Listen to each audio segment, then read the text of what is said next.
Hello viewers, my name is Dr. Jessica Muthe of Elimu Guidance and Psychological Services Center.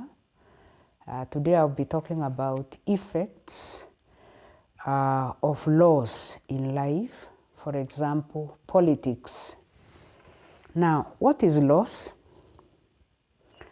The word laws is actually a noun, which means something significant is lost.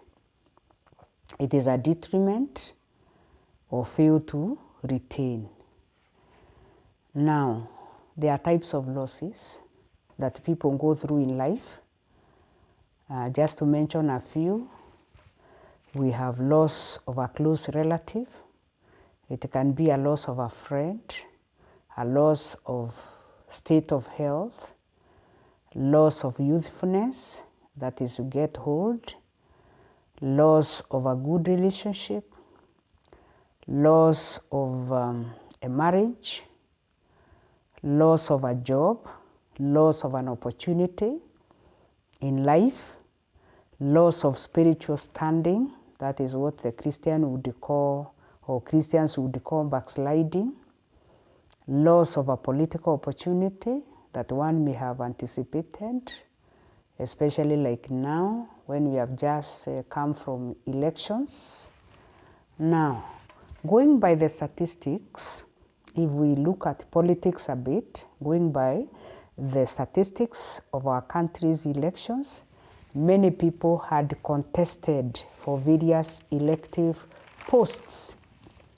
The statistics actually reveal that presidency had 4 candidates, or 4 people that wanted to be president, and 3 of them lost. So that is a loss for those who wanted that post.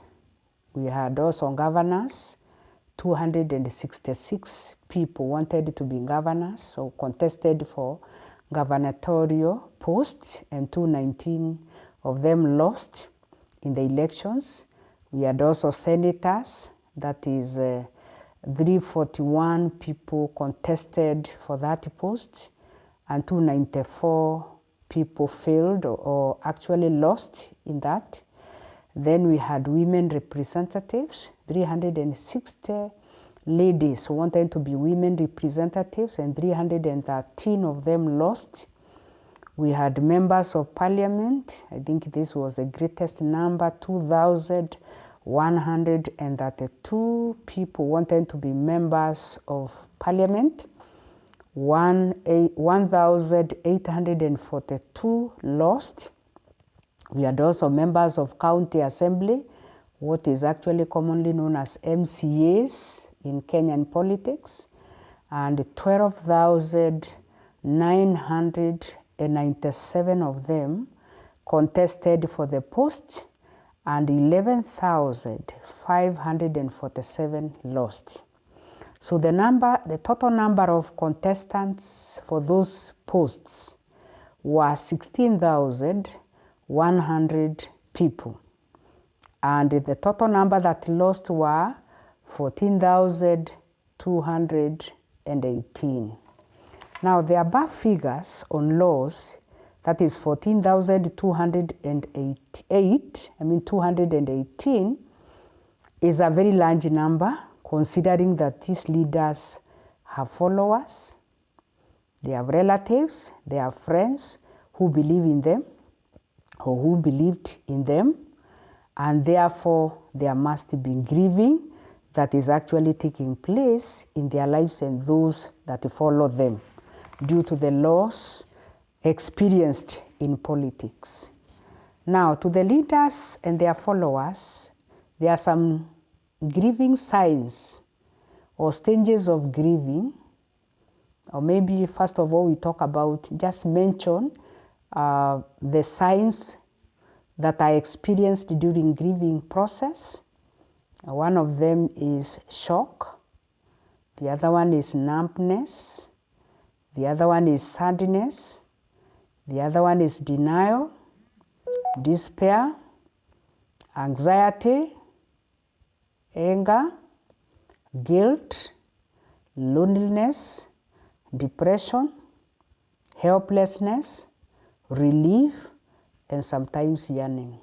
Those are just but a few of the signs that accompany grieving. Now, I would like to deal with a bit of how grieving process takes place by actually mentioning some of the stages that the people go through.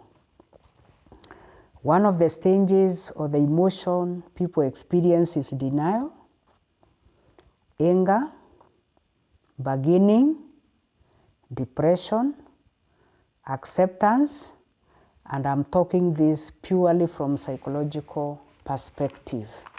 Now, if I go to the stage number 1, which is denial, I say this is the first stage of grieving. And this is a stage where one feels that the world is actually meaningless and overwhelming. Now, life makes no sense when one is in this stage and one goes to a state of shock, a denial. One can also become numb. One can wonder how to go about life. Denial is a normal reaction. That is what I would want to say to loss or to any state of loss. Now, it is a psychological coping mechanism that comes to us when we experience loss. And during this time, one may ask themselves many questions. For example, they start questioning themselves. Now, the questions can help one in the healing process. And with this time, denial can also begin. At this stage, the denial can also begin to fade. But as one proceeds with these feelings, the denial might actually start fading away, and that is the beginning of healing for the person experiencing grief. The second one is anger, which is necessary stage in healing process. Anger. Be willing to feel anger even though it may seem actually very endless. The more one feels it, the more it will begin to dissipate with the time, and the more one gets healed. Now, there are many other emotions that actually cover themselves or under anger. Anger at times has no limit. It can be extended to the children, the loved ones at home, the health care workers that are helping you. And of course, it can even be extended to, it can be extended to oneself. And the worst of all is when it is extended to God. Because one may want to ask, where is God in this? Where was God when this happened? The loss.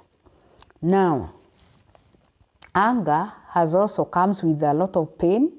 One may feel deserted, abandoned by the friends, and remember that is just a feeling. We live in a society that fears anger a lot. One feels like lost in a sea, and no need to suppress this anger. One has just become themselves. Just try to become yourself in case you are experiencing that, and allow other people to actually assist you or support you. Do not keep them off. Now, the third emotion or stage in grieving is bargaining, and this is a state of negotiating with oneself. It's a discussion with oneself. One may ask themselves such questions like, could it be that I did not strategize well, and that's why I did not actually succeed in becoming what I wanted to become, in case you are a politician? Could it be that we did not take the person to the hospital and that's why they passed on? Could it be that I was not responsible enough? Could it be that I could have done this differently, or I could have done some different things to save the person's life or to save the post for myself? So one gets lost in what we call a maze. And guilt is often a sister to or a companion to bargainings. Now, it is only the cause or it only causes us to find the fault in ourselves and what we thought, or our thoughts, or our thinking pattern. At times we begin with the pain a lot when we are going through grieving process. It makes us remain in the past, trying to negotiate the way out from that hurt, and these emotions don't flow in a linear form in the way I'm discussing them. They may just appear and reappear and, go and appear. Now, the fourth one is depression.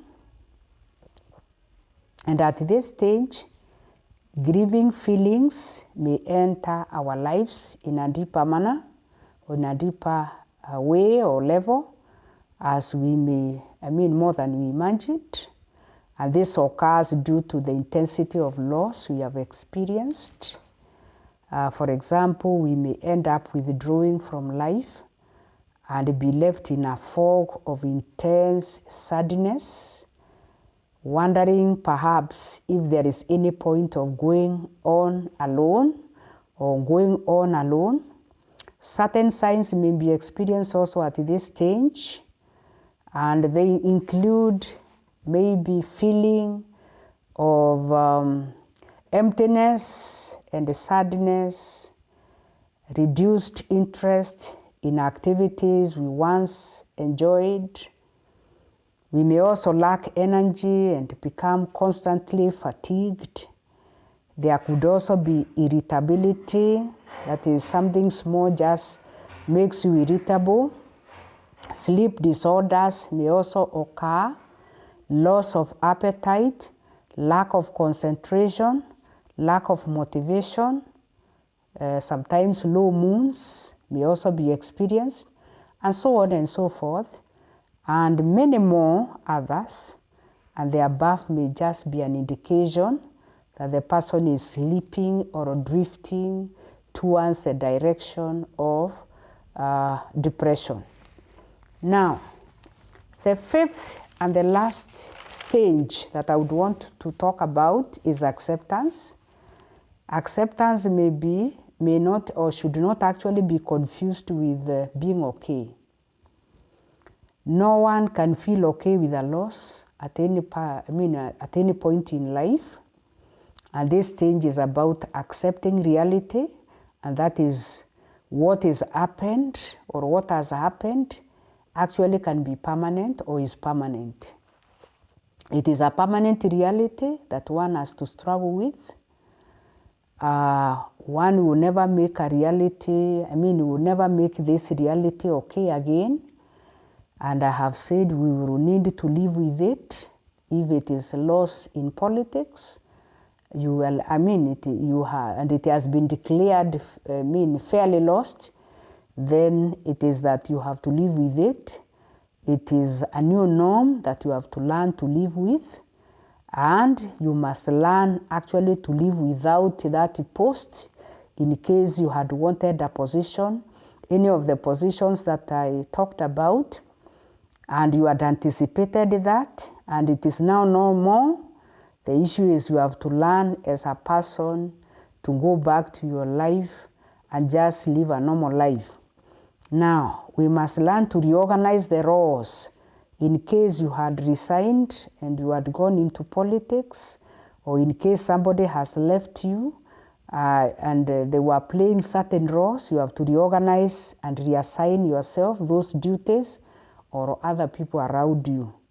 We have to decide to live again and make life actually continue without having to ignore or that actually it's a reality now that we have gone through a loss.